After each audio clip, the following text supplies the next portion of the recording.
Des grèves dans l'audiovisuel, le secteur de l'audiovisuel comme dans le secteur public, mais aussi de revendications au niveau des universités.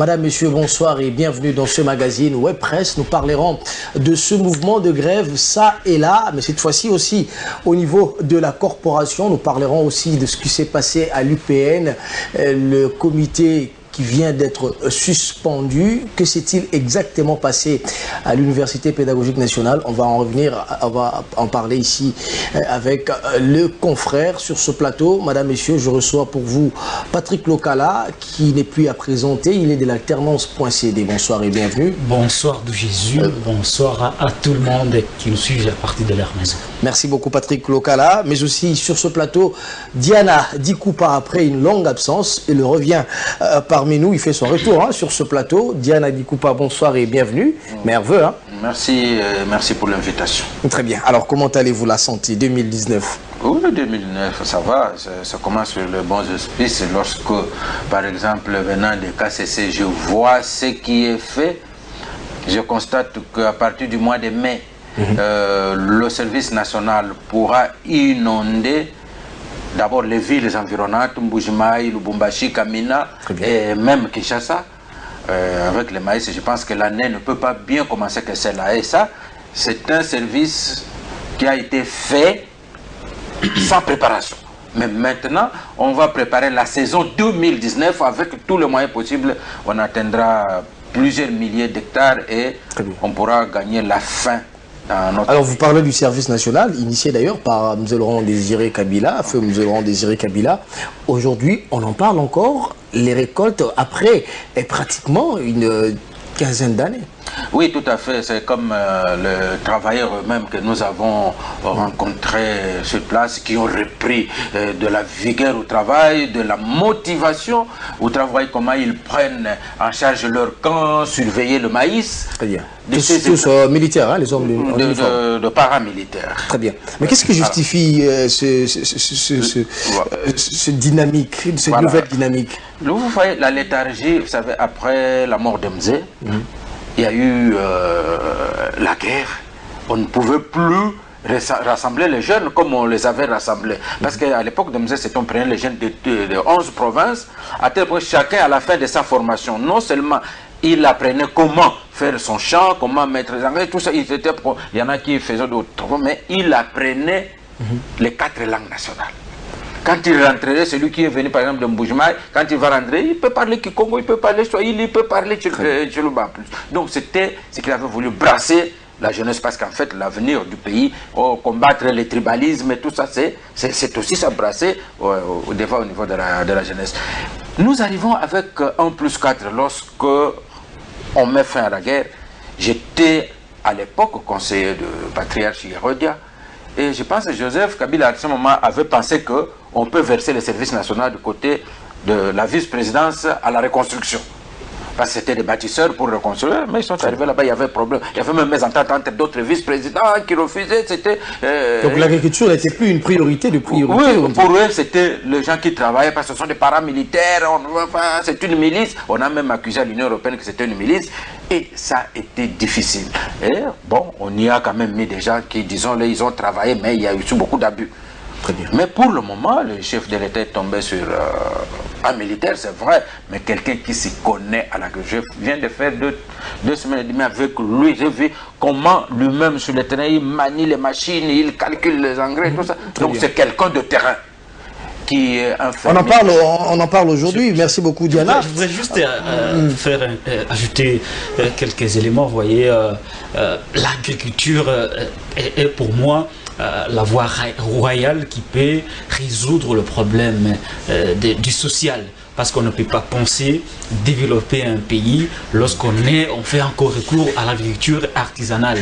Si aujourd'hui, grâce à ce service national ou c'est un militaire qui les chapeaute, je crois que les nouveaux présidents qui arrivent devraient y penser comment mettre des moyens pour que ces services nationaux prennent encore plus de l'ampleur, et il n'y a que de cette façon qu'on va résoudre de manière, je le dirais, définitive le problème de la faim qui préoccupe le Congo, parce qu'on dit ventre affamé n'a point d'oreille. Donc je souhaite que l'on s'intéresse, parce qu'au Congo nous connaissons qu'à chaque moment qu'il y a de nouvelles initiatives, ou à chaque fois qu'on veut réanimer une initiative, ça n'aboutit pas jusqu'à la fin. Il va falloir accompagner ce processus de la motorisation de notre agriculture et chercher à résoudre le problème de manière définitive. Alors vous parlez de moyens, mettre de moyens, vous parlez de la motorisation, mais il y a aussi ce projet Boukangalonzo où on a mis beaucoup de moyens. Malheureusement, ce projet jusqu'à aujourd'hui paraît comme un éléphant blanc, n'a rien abouti. Est-ce qu'on ne risque pas d'assister demain au même fait? On met beaucoup de moyens dans le secteur agricole et après, au bout de quelques temps, on n'en parlait plus.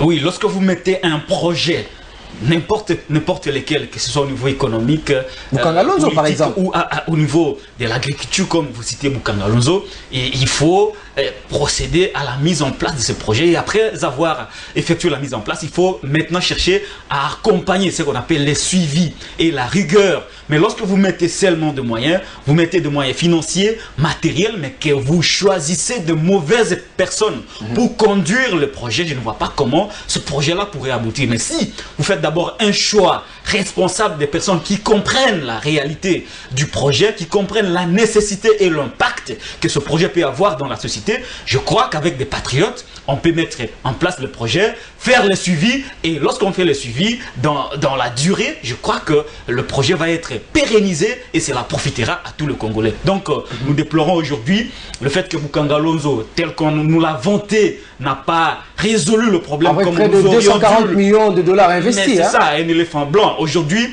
il y a lieu de faire les comptes, c'est-à-dire poser la question de la manière dont on a géré les fonds, de la manière dont les individus qui ont eu la responsabilité de gérer Boukangalonzo l'ont fait, et établir les responsabilités là où il y a de failles, là où il y a eu des détournements, sanctionner et chercher à relancer Boukangalonzo. Je crois aujourd'hui que si nous avons les services nationaux, comme mon cher aîné confrère Diana l'a dit, et que nous avons de notre côté Boukangalonzo, nous aurons des projets qui concerneraient l'agriculture en RDC, et à un bout de temps, on va Congolais. Et c'est comme ça qu'on peut avancer. Dans ce pays, on a parlé de riz de Bumba, on en a mangé, le maïs du Kassai, mais actuellement, cela contraste un peu. Nous importons même de l'huile des palmes, etc. Quel est l'impact du service national aujourd'hui au niveau national? Est-ce que ce service national peut nourrir la RDC? Oui. Possible. Le service national peut non seulement nourrir, mais aussi constituer des réserves stratégiques.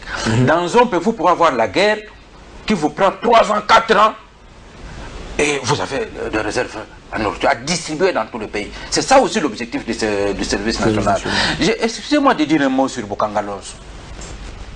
C'est quand d'ailleurs on a vu le travail qui est à KCC avec peu de moyens. Je ne pense même pas qu'on a investi 1 million dans ce travail qui est là-bas. Je ne pense pas qu'on a investi 1 million, 2 millions de dollars. Donc c'est un travail minimum, mais qui dépasse 5 fois, 4 fois ce qui a été fait. Combien d'hectares de terre? Des centaines d'hectares, on faisait 800, 500 hectares. Avec moins d'1 million. Donc c'est le travail, l'expertise. Boukangalonzo, permettez-moi de le dire, je l'ai dit quand j'ai vu le travail à KCC, j'ai dit, si je vais dormir, je vais me souvenir, si j'avais dit un seul mot de louange de Boukangalonzo, j'en ai honte. Donc Boukangalonzo est une honte, ce sera le scandale du siècle, on n'a pas beaucoup à dire. C'était sous Matata Pogno. Est-ce qu'aujourd'hui les responsabilités seront établies? Quid de Boukangalonzo? On ne parle plus des machines. On nous a placé d'ailleurs au coin de chaque rue, chaque avenue de dépôt de Boukangalonzo, mais jusqu'aujourd'hui on n'en a même pas vu un sac de maïs. C'est-à-dire que le pays, le chef de l'État a fait beaucoup compter sur Boukangalonzo. Et le pays, le gouvernement a tout investi pour cela. La gestion a été catastrophique, les contrats signés ont été catastrophiques. Il y a eu on a trompé l'État. Très bien. À tel point qu'aujourd'hui... Par les individus, par les Congolais. Par les individus congolais. On a trompé l'État à tel point qu'aujourd'hui... Tomatata Pogno devrait être poursuivi par la justice. Eh ben là, c'est pas mon problème. Moi, je constate que Bokangalonzo a été un scandale. Donc, il faudra qu'on sache pourquoi on a beaucoup compté sur ces services. C'est qu'aujourd'hui, l'État a payé parce que c'est un public privé. L'État devrait mettre l'argent à un privé qui est un Sud-Africain. Bon, si aujourd'hui on apprend qu'il n'y a rien de l'État là-bas, et on se pose la question, les millions qui ont été investis, c'était en quoi? Très bien. Puisque le matériel qui est on va terminer par là. On a l'impression que le gouvernement congolais ne s'implique pas tellement dans l'agriculture. Hein. Peut-être qu'il y a des initiatives, je pourrais citer la foire agricole, une initiative d'ailleurs de Magloire Kabemba, qui était juste un ministre provincial de l'agriculture, mais qui s'est étendu au niveau national. Mais les efforts du gouvernement, on n'en a pas l'impression. Est-ce que cela pourrait être aussi une priorité pour ce nouveau régime? Ça doit être une priorité, et que ce que vous dites, s'il y a eu quelques initiatives qui ciblaient le secteur agricole, ces initiatives n'étaient que des initiatives d'éclat. C'est-à-dire faire bonne impression qu'on voudrait mettre en place une politique d'agriculture pour résoudre le problème de Congolais. Mais dans le fond, il n'y avait rien. Ce que j'appelle l'agriculture protocolaire. Oui, on a beaucoup fait du protocole. Je voudrais ajouter un élément dans ce que mon confrère a dit de constituer de réserve. C'est-à-dire que lorsque vous avez une politique d'agriculture, vous pouvez produire. C'est-à-dire le souci, c'est de nourrir tout le Congo. Et lorsque vous voulez nourrir tout le Congo, vous allez produire en quantité, et qu'il faudrait penser maintenant par rapport aux voies de communication, les voies de communication qui peuvent permettre l'évacuation des desserts agricoles. Et après cela, vous constituez des réserves, c'est-à-dire que vous dites, d'ici 10 ans, même si nous ne produisons pas, même si nous ne travaillons pas, nous serons à mesure de nourrir tout le Congolais. Et lorsqu'il y a des surplus, c'est à ce moment-là que vous pouvez penser à l'exportation de produits agricoles. Donc, au regard des potentialités des terres arables que le Congo regorge, le Congo est à mesure de mettre en place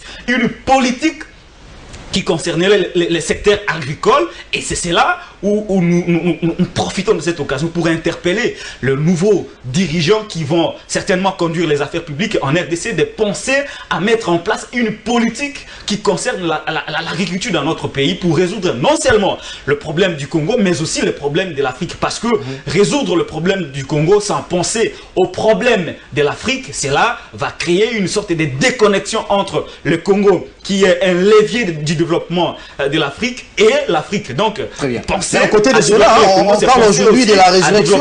On parle de la résurrection du service national, mais aussi, il faudrait penser aussi à Kwilungongo, la sucrière, qui aujourd'hui, on le sait, bat de l'aile. Hein. Oui, c'est une compagnie privée, c'est pas une compagnie publique. C'est-à-dire quoi? Pour éviter d'importer le sucre, il pourrait se faire que l'État donne le moyen, encourage, parce que la plupart des produits étrangers qui nous envahissent, ce sont des produits subventionnés. Les fermiers américains sont subventionnés, comme ça. Et quand il y a une production locale, c'est là. Nous vendent ici, c'est pour qu'ils puissent nous vendre ici à moins cher. Très bien. Pour qu'ils soient concurrentiels sur le marché, et ils sont subventionnés par leur gouvernement. Donc, des compagnies comme la sucrière de Kwilungongo, d'autres compagnies, d'autres privés qui sont dans l'agriculture, ce sont des secteurs à booster. D'être soutenus, à booster. Voilà, madame, messieurs, on parlait agriculture avec Diana Dikoupa et Patrick Lokala. Rapidement, nous allons parler de ces grèves. On commence par les médias. Télé 50, 14 mois impayés. Les agents ont revendiqué lundi dernier. Mais aujourd'hui, ce matin même, on a parlé d'une grève. Il y avait grogne au niveau de la télévision RTVS 1, où les agents réclament l'impaiement de plusieurs mois. Sur ce plateau, Patrick Lokala, vous avez la parole. Qu'est-ce qui explique qu'aujourd'hui, il y a des revendications dans plusieurs entreprises, tant privées que publiques, mais cette fois-ci, la presse? Oui, mais écoutez, d'abord, ceci explique que depuis l'arrivée de Félix et Antoine Tshisekedi Tshilombo à la magistrature suprême, il se souffle un semblant de nouveau vent qui toutes les entreprises, tant publiques que privées, en profitent pour chercher à revendiquer leurs droits. Et c'est dans cet ordre que vous avez vu non seulement dans les secteurs. Je vais commencer par les collaborateurs de la RTNC qui revendiquaient, ils ont passé beaucoup de temps à la RTNC sans être mécanisés. C'est comme ça que vous avez vu chez Télé 50, tout comme chez RTVS1, il y a, les journalistes estiment que comme il y a un nouveau vent, le vent qui milite pour le respect de droits de Congolais, il faut profiter, saisir cette opportunité pour faire entendre leur voix. Mais il y a lieu aujourd'hui de parler de médias. D'ailleurs, aujourd'hui, c'est la journée mondiale de la radio. Les conditions de ceux qui travaillent dans le média. Je vais d'abord faire une réflexion. Si vous mettez deux journalistes, des gens qui manipulent, qui traitent les informations dans de mauvaises conditions de vie, cela aura un impact par rapport au traitement de l'information et à la qualité de l'information qui sera mise à la disposition du public. Mais que il faut dire ici en RDC que nous sommes dans un pays en voie de développement. Et dans le pays en voie de développement, très souvent, ça c'est une analyse scientifique, les médias sont pauvres. Mais cela n'exclut pas, en dehors de cette pauvreté qui est générale par rapport à la situation économique, il faut dire ici que ces médias fonctionnent quand même avec un certain nombre de moyens. Il y a pour les médias publics, les subventions de l'État, et pour le média privé, les annonces publicitaires. Mais c'est là le problème, parce que c'est au niveau de la gestion de ce média. On ne peut pas comprendre qu'en dehors, lorsque nous voyons, il y a des maisons de télécommunications qui font de la publicité, il y a des maisons, des entreprises qui font de la publicité, il y a des banques qui font de la publicité dans les entreprises médiatiques. Mais comment expliquer que ces annonceurs donnent des moyens aux patrons, aux entreprises de presse, mais que ce dernières ne sont pas en mesure de payer leurs journalistes? Est-ce que ce n'est pas un problème au niveau... qui établit finalement les prix des publicités? Est-ce qu'il n'existait pas une loi sur la publicité en République démocratique du Congo? Ça existe, parce que la plupart des télévisions, étant privées, surtout privées, commerciales, disent que les annonceurs ne payent plus la publicité comme il se devait, qui prend 300 $ à la place des 3000 $. C'est ce qui pose problème justement aujourd'hui. La question que je me pose, parce que là on se cherche une explication pour justifier les non-paiements de salaire. Est-ce que même si ces entreprises ne paient plus comme elles payaient avant, est-ce que le peu que ces annonceurs donnent aux entreprises de presse, ces entreprises de presse ne sont-elles pas à mesure d'honorer leurs journalistes? Parce que ici, on ne peut pas parler des médias, on ne peut pas parler d'un journal, d'une télévision, d'une radio, d'un site d'information en ligne s'il n'y a pas de journalistes. Alors comment expliquer que vous gagnez quand même quelque chose, que vous n'êtes pas à mesure, vous faites 1 mois, 2 mois, 11 mois, 26 mois sans donner le moindre paiement à un journaliste? Celui-là a des enfants. Mais c'est le coupage, c'est ce qu'on dit. Non, mais le coupage, c'est pas quelque chose à encourager. Ce sont des effets négatifs de la pauvreté des journalistes. Lorsque vous donnez, vous percevez le coupage, c'est-à-dire que vous conditionnez les comportements que vous devez avoir par rapport au traitement de l'information. L'information sera influencée par ce que vous avez reçu, parce que vous vous dites, si aujourd'hui je ne mets pas dans les bonnes conditions ma source d'information, qui du reste est devenue ma financière, la prochaine fois je vais manquer de quoi manger. Alors Patrick Tokala, revenons un peu. C'est là où nous décourageons. J'interpelle ici ceux qui dirigent. Vous trouverez d'un côté, il y a Adolphe Mouzito qui est le patron de RTVS1, il est cadre de la Mouka, et de l'autre côté, Jean-Marie Kassamba qui est proche du FCC. Donc nous nous trouvons là dans un cas de deux personnes qui du reste, lorsqu'on les regarde, sont des donneurs de leçons, mais eux-mêmes ne sont pas des bons maîtres par rapport aux leçons qu'ils donnent. Alors on va en parler, on en parlera, mais le problème aujourd'hui ne serait pas parce que ces chaînes de télévision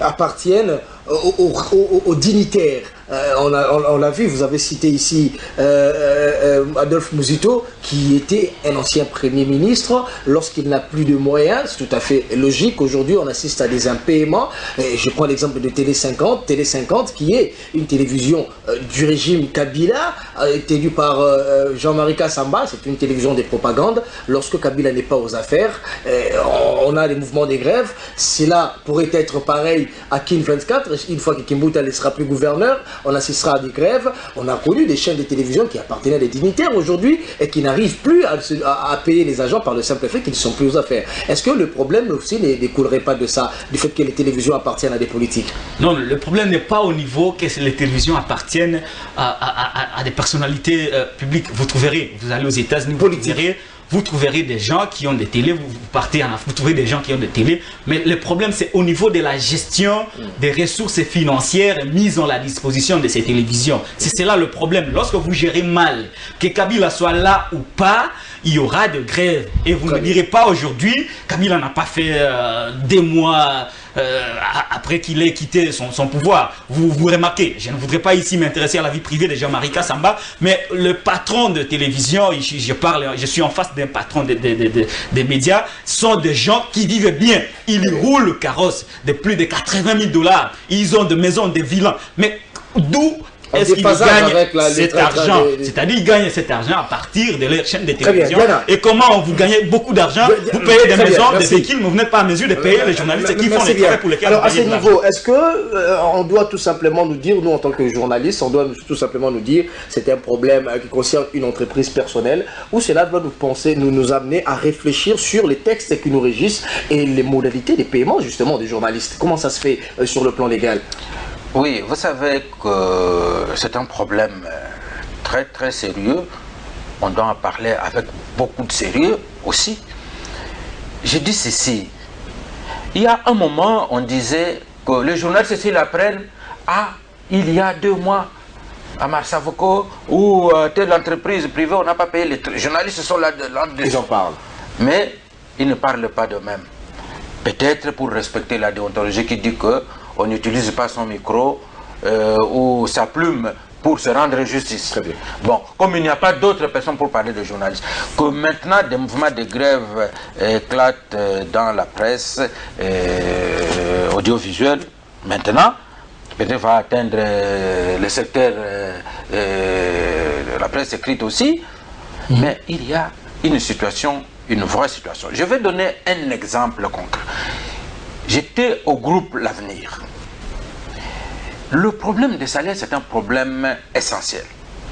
Finalement, comment on avait réussi? Le patron se dit, écoutez, moi, je ne peux payer qu'avec ce que vous produisez. Je ne peux payer qu'avec ce que vous produisez. Alors, je vais vous faire des assignations. Moi, j'étais responsable de la presse écrite. On me dit, presse écrite, vous avez 10 000 $ que vous devez réaliser de recettes pour me permettre de pouvoir vous payer, d'acheter les intrants et d'entretenir tout le monde. La radio qui recevait moins de publicité, je crois, était à 6 000. La télévision recevait énormément d'argent. Mais il y a eu un moment, vous en avez parlé, le problème de publicité. Très bien. À l'époque où il y avait cette manne-là, la RTGA était une des chaînes qui fixait elle-même le prix de la publicité. Mais pour le moment, après, il y a eu la Bralima qui est partie parce que... C'est fixe. Et les gens ont commencé... Le problème, c'est aussi à ce niveau. Il y a de l'anarchie au niveau des entreprises, des annonceurs qui se fixent eux-mêmes aujourd'hui. À prendre ou à laisser. Bracongo, par exemple. Voilà. Avec la floraison des théâtres, des télévisions qu'il y a, sur ce point-là, les annonceurs se trouvent en position de monopole pratiquement et de puissance imposent ce qu'on peut payer comme publicité. Bon, là, c'est vraiment un des points qui a fait que beaucoup de recettes de publicité dans beaucoup de chaînes ont baissé sensiblement jusqu'à créer des situations que nous... Mais est-ce que cela doit être une excuse pour ne pas payer les journalistes? Je ne parle pas, je ne dis pas que c'est une excuse. Je suis en train de préparer la... Il n'y a pas d'excuse possible. Très bien. Par exemple, Télé 50, le cas de Télé 50, des agents 14 mois d'impayement. Est-ce que Télé 50 est en rupture avec ses annonceurs? Est-ce que Télé 50 est incapable justement de payer les agents, pourtant une chaîne réputée du régime? Écoutez, lorsque vous regardez très bien Télé 50, vous allez vous rendre compte qu'il n'y a pas longtemps que Télé 50 a commencé à diffuser les publicités. C'est-à-dire à faire comme tout le monde, à prendre ou à laisser. Mais au début, il n'y avait pas de publicité, n'importe quelle publicité sur Télé 50. Bon, mais la situation économique étant ce qu'elle est aujourd'hui, ben, on se rabat même sur cela. J'ai toujours dit, nous sommes sur une télévision, que la télévision coûte très cher. Très bien. Alors, produire la télévision, acheter le matériel, entretenir tout ce monde, entretenir ce matériel, le courant presque en permanence, donc ça coûte très cher. C'est une situation ordinaire. C'est pourquoi quelqu'un avait dit... Vous voulez faire comprendre c'est une situation ordinaire que le journaliste... Non, pas ordinaire, très grave. Une situation très grave, je dis. Qui touche toutes les télévisions, tous les médias. Toutes, même celles qui résistent, qui payent encore. Vous allez il y en a. Partout ailleurs, on vous citer 3 mois, 14 mois, 5 mois. Mais il y en a qui, depuis leur création, n'ont jamais payé le personnel. Les gens ne disent rien. L'essentiel est qu'ils passent à la télévision, il peut avoir un peu de coupage, et ainsi de suite, vivre sur ça. Très bien. Plutôt, quand vous dites, je connais quelqu'un dans une radio très spéciale, oser, dites, mais comment j'ai pu faire 6 mois on l'a mis dehors. On l'a mis dehors. Alors, Félix Tshisekedi, lors de son discours, lors de son discours d'investiture, il a fait allusion à la presse, justement. Il dit vouloir revaloriser le métier, le travail du journaliste en ayant une bonne rémunération. Comment cela peut se passer, d'après vous, Patrick Lokala? Cela peut se passer. D'abord, il faut un projet de loi sur la publicité, les annonces publicitaires au niveau. Il faut. C'est ça qui a le pouvoir. Je considère qu'elle est obsolète. Et pour moi, cette loi-là n'existe plus. Comme nous voulons mettre en place un état de droit, il faudrait un véritable projet de loi sur les annonces publicitaires. Et je crois qu'au niveau du budget de l'État, il y aurait, je parle ici une subvention qui n'a jamais été l'État congolais devrait allouer à la presse. C'est parce qu'on sait que l'indépendance du journaliste dépend de sa capacité à résoudre le problème d'ordre social auquel il est confronté tous les jours. Mais il y a aussi le problème de contrat. La plupart des journalistes n'ont pas de contrat dans leur chaîne respective. C'est ça. Revoir aussi les lois qui régissent notre métier. Parce que lorsque vous regardez aujourd'hui, vous faites allusion au contrat, lorsque vous visitez, vous faites une enquête par rapport au contrat des journalistes dans les entreprises. Contrat de travail. Il n'y a que de contrats verbaux. Tu viens, tu travailles, le jour où le patron ça marche pas, de bonne humeur et il vous chasse. Et je voudrais compléter un élément par rapport à ce que mon aîné et cher confrère Diane a dit. Vous voyez, le journaliste n'est pas un chasseur d'argent. Le journaliste, c'est son travail. Il n'est pas un commerçant. Il vient, il cherche l'information, il traite et il met à la disposition du public. Ce qui revient au service administratif, c'est de chercher les voies et moyens pour trouver les moyens financiers à payer le journaliste pour qu'il soit dans les meilleures conditions possibles pour produire la quantité d'informations, la qualité de l'information qui va attirer, pas aux journalistes, aller chercher le moyen. attirer les annonceurs. Très bien. Et j'interpelle aussi les responsables des médias. Ils doivent penser comment résoudre ce problème qui existe aujourd'hui entre les entreprises de presse et les maisons qui viennent annoncer de la publicité dans les entreprises. Parce que si ceux-là qui viennent annoncer font la loi, ça n'existe pas comme ça à travers le monde. Merci. 1 minute 30 secondes à la télé vaut des milliers de dollars. Merci. Et vous voyez des publicités où on fait 5 minutes, 1 heure de temps avec merci au moins beaucoup, 200 Patrick dollars. Lokala. Merci beaucoup, Patrick Lokala. On va revenir sur ce sujet. Diane, tu auras la parole. Rapidement, je vais lire les journaux parus ce mercredi. L'objectif titre à la place du meeting de Sainte-Thérèse. L'UDPS commémore son 37e anniversaire à sa permanence. Lambert Matoukou invente le BOA s'agissant du dossier réclamation des 686 ex-agents Marsavco. C'est exclamé le journal, mais le même journal qui revient sur ce titre, la République démocratique du Congo pourrait se mettre à l'ère de l'électronique. La rencontre entre Félix-Antoine Tshisekedi et Gabriel Chabani est assez prometteuse. Donc la voiture électrique, nous l'espérons, sera finalement effective en République démocratique du Congo. Le vrai modérateur qui titre « Réforme de l'appareil sécuritaire du pays », François Béat sur le point de boucler sa monture. RDC, Lamouka à Butembo, l'UDPS à Kinshasa, s'est exclamé « Enfin, la prospérité ». On va revenir, Diana Dikoupa, on continue avec cette séance de grève et mouvement des grèves. Hier, c'était à l'UPN, Université pédagogique nationale, où les étudiants ont revendiqué par rapport au paiement des frais académiques. Les étudiants d'ailleurs qui exigent que le paiement soit au taux de 96, tel que leurs parents sont payés par l'État congolais. Et de l'autre côté, les ministres qui a accepté que les étudiants finalement payent à 96 le taux. Mais il se pose un problème. Comment est-ce que l'université va payer les administratifs, etc. Hier, il s'agissait de ce mouvement-là à l'UPN. Steve Mbika qui est descendu, il a pratiquement suspendu le comité dirigeant de l'UPN. Oui, mais une seconde pour dire que pour avoir été journaliste employé, avant d'être patron juge, je sais ce que c'est. Chez nous, la publicité commerciale n'existe pas. La publicité existe aujourd'hui, c'est la publicité politique. Très bien. Vous êtes journaliste, on vous appelle à un point de presse, après point de presse, on dit, allez, on donne, vous allez nous faire une page, et ainsi de suite. Mais si le journaliste met l'argent en poche, lui, il paye son loyer, il fait tout ça, mais le journal, la chaîne n'aura rien. Notre publicité est plus politique. C'est juste c'est ce qu'on appelle le coupage. Mais il y a le coupage. Mais vous savez, j'aimerais dire ceci, que j'avais ce problème-là au groupe L'Avenir. J'ai dit, mais moi, quand l'éditeur me dit, mais vous ne suivez pas les journalistes, l'argent va dans le poche. J'ai dit, moi, je suis un journaliste qui a vendu une page quelque part. Et nous en avions attrapé un qui a vendu une page à l'École nationale de finances. Très bien. Il facture, il fabrique sa facture. Celui-là, on peut me le mettre en prison. Très bien. Mais quelqu'un qui a fait un article, qui a plu à quelqu'un qui dit, viens, même si je lui donne 10 000, moi je vais le suivre comment? Sur base de quoi je vais calculer? C'est compliqué.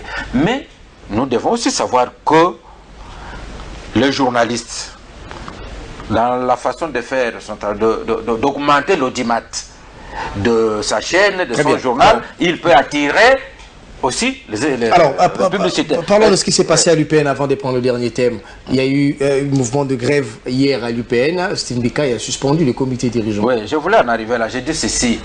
Écoutez, cet argent-là qu'on paye, il s'agit de quel argent?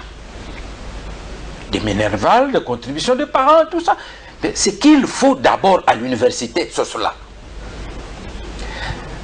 Ce n'est pas normal que l'argent que les étudiants payent, qu'il y ait des caméras, des professeurs là-dessus. Les professeurs, eux, ils n'ont pas le contrat avec les parents. Les professeurs ont le contrat avec l'État congolais. Curieusement, on constate ici, il y a des professeurs qui font des problèmes, qui arrêtent parce que la contribution des étudiants... Non, vous avez signé un contrat avec l'État, il vous a dit, tel professeur de tel grade, à la fin du mois, vous avez tel... Mais contentez-vous de votre salaire. Que l'État qui vous paye ait diminué, fixé un taux de minerval, mais vous, votre salaire ne devrait pas... Mais ici, pourquoi? Parce que l'argent que les étudiants payent, les professeurs se retrouvent quelque part, se le partagent, et parfois même l'université ne reçoit pas grand-chose. Et l'État congolais ne reçoit... Nous sommes dans un seul pays où on perçoit de l'argent à l'issue de l'État. L'argent va dans des poches des individus, et ces mêmes individus sont payés par l'État. C'est un vrai problème à l'université. Moi, j'ai toujours dit qu'on doit résoudre ce problème. Qui est le patron des professeurs d'université? Très bien. Est-ce que ce sont les parents? Est-ce que ce sont des élèves? Est-ce que c'est l'État congolais? Est-ce que c'est l'État congolais? Ils n'ont... Les professeurs doivent revenir par rapport à l'heure. Mais quand les professeurs vont en grève parce que le taux de minerval a baissé, mais vous n'avez rien à voir avec les taux qui baissent, les taux qu'on paye à tel taux, vous exigez votre salaire. Très bien. Alors, on risque d'avoir le même problème dans toutes les universités et instituts supérieurs, Patrick Lokala. Oui, mais écoutez, vous voyez, la grogne sociale est en train de s'étendre pratiquement dans tout le secteur de la vie publique de notre pays. C'est pourquoi il faut chercher à anticiper, parce que nous sortons en quelque sorte d'un système assez défaillant par rapport à la prise en compte des conditions de vie tant de fonctionnaires de l'État, mais aussi des enseignants tant de l'université des humanités. Il faudrait maintenant penser comment évaluer ces problèmes. Il faudrait mettre en place une commission, un comité qui va chercher à comprendre tout ce problème et proposer des solutions au président de la République et trouver comment on peut chercher à déjouer cette grogne sociale. Parce que si aujourd'hui, au niveau du secteur de l'enseignement, il y a des mouvements de grève, au niveau des hôpitaux, il y a des mouvements de grève, au niveau de la fonction publique, il y a des grèves, l'État risque de s'arrêter. Il faudrait faire comprendre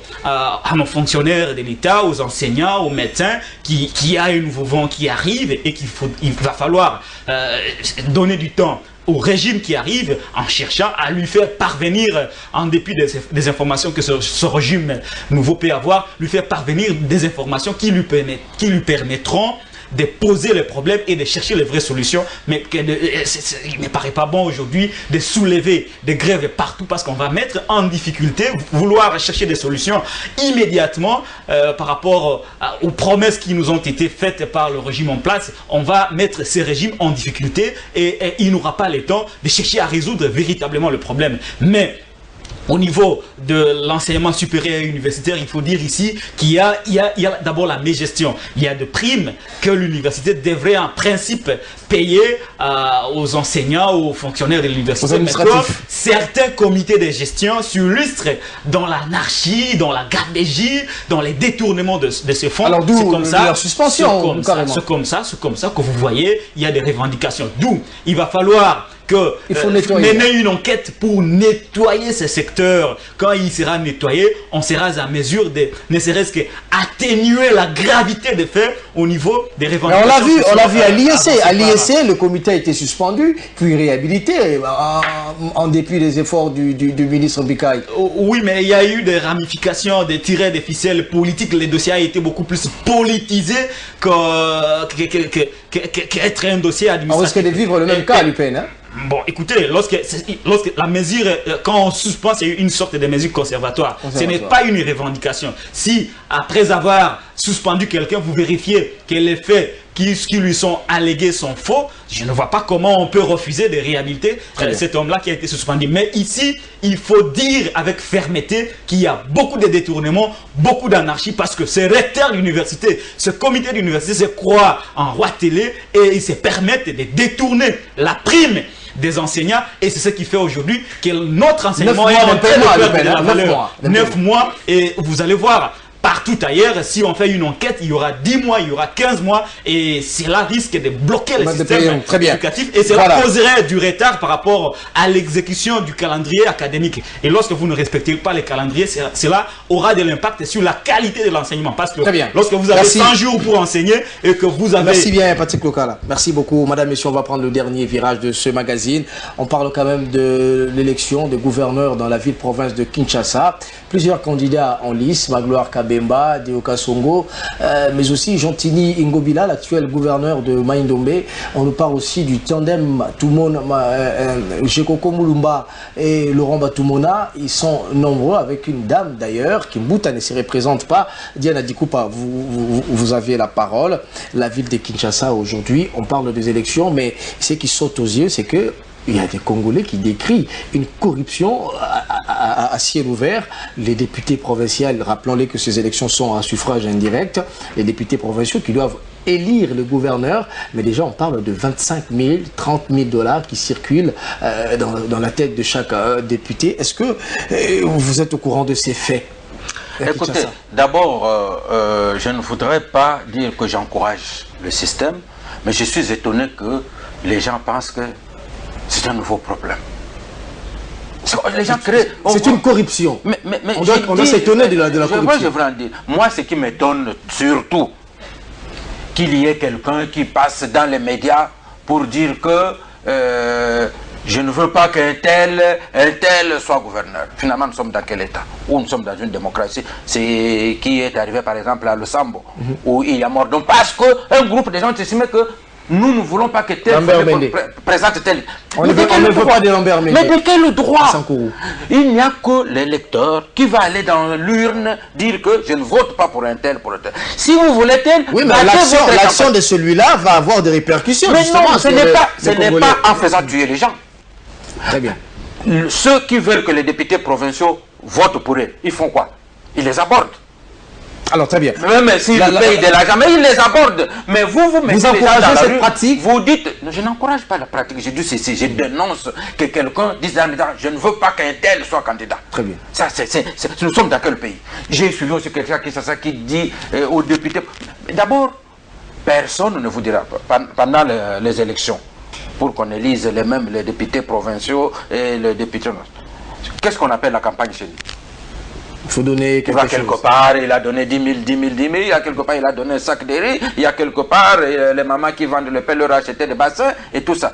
Alors, qu'est-ce qui change lorsqu'on arrive au niveau des électeurs qui sont moins nombreux et qu'on donne 50 000 $, 30 000 $. Aujourd'hui, les critères, Diana, s'il vous plaît, aujourd'hui, on n'a pas besoin des critères de moralité, par exemple, on n'a pas besoin des critères de compétences, on a simplement besoin que quelqu'un ait des moyens. Celui qui a le moyen peut facilement être gouverneur de la ville de Kinshasa, par exemple, ou du Sankourou, etc. Ça a toujours été le cas. Je le disais, je crois, la fois passée, que vous prenez la province comme celle du Bas-Congo, avec, à l'époque, je crois, 24 ou 30 députés. Celui qui a l'argent peut tous le mettre dans sa jeep. Il les amène quelque part, en Valoudou, il les enferme jusqu'au jour des élections. Il les fait manger, il les fait gaver la main. C'est ça. Donc nous devons réfléchir à notre système électoral. Alors, quels sont les critères, au-delà de pratiques que nous dénonçons ici, l'argent, etc., quels sont les critères pour avoir un bon gouverneur? Le profil d'un bon gouverneur, par exemple, de la ville miroir de Kinshasa? La ville de Kinshasa, je ne sais pas. De tous les candidats, on a Gentini Ngobila, on a Magloire Matungu, on a etc. Le critère, Magloire Kabemba. Si je me faisais rêveur, je rêverais d'un homme de terrain. Je l'ai toujours dit. Pas seulement le gouverneur, tous les gouverneurs doivent être des animateurs. Pas des administratifs. Très bien. Des gens qui sont dans leur bureau pour attendre. Oh, on nous a dit ceci. Le gouverneur qui vient de sortir. Kimbuta. Oh, la crise tout le temps. Oh, le frère Kimbuta. Les gens passent à la télévision. Les gens passent à la télévision pour démentir. Mais sur le terrain, il y a des préfets qui continuent à prendre le frère Kimbuta. Mais puisque le gouverneur n'est pas animateur, n'est pas sur le terrain lui-même, qu'est-ce qui empêcherait un jour, vous apprenez que le gouverneur est à Kimbasek, il a tenu une réunion avec les gens de Kimbasek, quels sont vos problèmes ici à Kimbasek? On en discute, faisons un plan d'action pour résoudre ces problèmes. On fixe à telle date, la date d'évaluation, je serai là pour voir qui a fait quoi et où est-ce que nous allons. Alors, quelle sera la prochaine. C'est ça être un animateur. Qui incarne de tous les 14 candidats, qui incarne ce que vous appelez être un animateur, etc. Je parle de Magloire Kabemba par exemple. Bon. Gentini Ngobila. Je penserais plutôt à Gentini Ngobila qui est plus un homme de terrain qui peut. Mais il porte le bilan de Yumbi. Et on lui reproche de porter le bilan de Yumbi. Les gens ne connaissent pas l'affaire de Yumbi. Moi, j'ai été. Ils ne maîtrisent pas les dossiers Yumbi. Moi, j'ai été à Yumbi depuis la Deuxième République plusieurs fois avec le ministre de l'Intérieur pour aller résoudre ces conflits. On y a été avec Tofil Bemba et il n'y a pas longtemps avant ce conflit, on n'en a pas. Général Kaloum. Mais avant lui, on n'a jamais parlé de guerre ethnique entre Yumbi, par exemple. C'est ça a toujours existé. Oui, mais c'est sous sa gouvernance que Yumbi est non, c'est parce que. Très bien. C'est parce qu'il y a eu un événement près des élections et qu'il y a eu cette suspension et pendant les élections, vous savez que les tensions sont exacerbées plus qu'on en parle. Mais moi, je connais entre les Banounous et les Batende, c'est comme entre les Hutus et les Tutsis. Très bien. Ce sont presque les mêmes raisons. Les Batende qui sont les agriculteurs, et les autres qui sont pratiquement les pêcheurs sont près de l'eau, ils ont de l'argent plus facilement, ils pêchent, il a l'argent, mais l'autre doit attendre, et ils sont considérés comme les hommes les plus pauvres, et il y a folie de grandeur, et il y a complexe d'infériorité. Et ils ont attendu que Gentini soit gouverneur pour finalement attiser. Je viens de vous dire que pendant que le ministre Kaloumé a été à Yombe résoudre cette crise-là. Patrick Okala, on parle de profil des gouverneurs aujourd'hui. Certains parleraient de ceux qui sont des candidatures fantaisistes, des candidatures sérieuses. Est-ce que des candidatures sérieuses, il y en a aussi? Voilà les contre-profils d'un gouverneur, de quelqu'un qui prétend vouloir gouverner la ville-province de Kinshasa. Je parle de Gentini Ngobila. Cet homme, je vais vous le démontrer. Il a dirigé les Dering Club Motema Pembe. Les Dering n'a jamais progressé à son époque. Il est allé gouverner une de nos provinces, vous parlez du Kayumbi, il n'avait jamais réussi à contrôler cette province. D'ailleurs, les tristes événements des Yumbi ont occasionné les reports des élections dans cette partie du pays.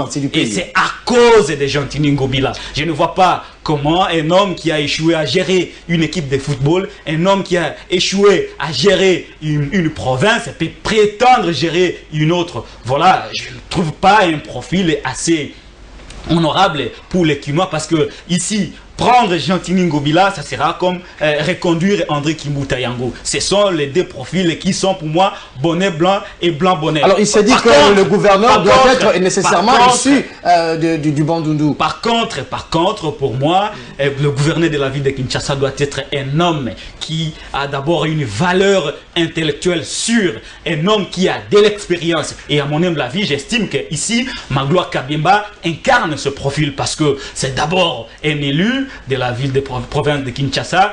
C'est quelqu'un qui est né à Kasavubu. Il connaît la souffrance du peuple quinois, pour y avoir passé beaucoup de temps avec les Quinois, pour avoir participé par moment à la rescousse de certaines difficultés auxquelles les habitants de Kasavubu étaient confrontés. Je crois aujourd'hui que voir les soucis qu'il a par rapport à la province de Kasavubu, si ces soucis, il y parvient à les transposer au niveau de la ville des provinces de Kinshasa, il sera l'homme qui viendrait corriger les erreurs de Kimbuta. Et ici, on dit de lui qu'il est le candidat de la continuité de Kimbuta. Ici, corriger les erreurs de Kimbuta, c'est lutter contre les poubelles, c'est chercher à désengorger les caniveaux, chercher à trouver des solutions par rapport aux problèmes d'impôts et taxes. Pendant l'ère Kimbuta, il y a eu trop d'impôts, trop de taxes, et je crois, pour y avoir passé un peu de temps à la gestion il est même à la base de la création de la DGAK.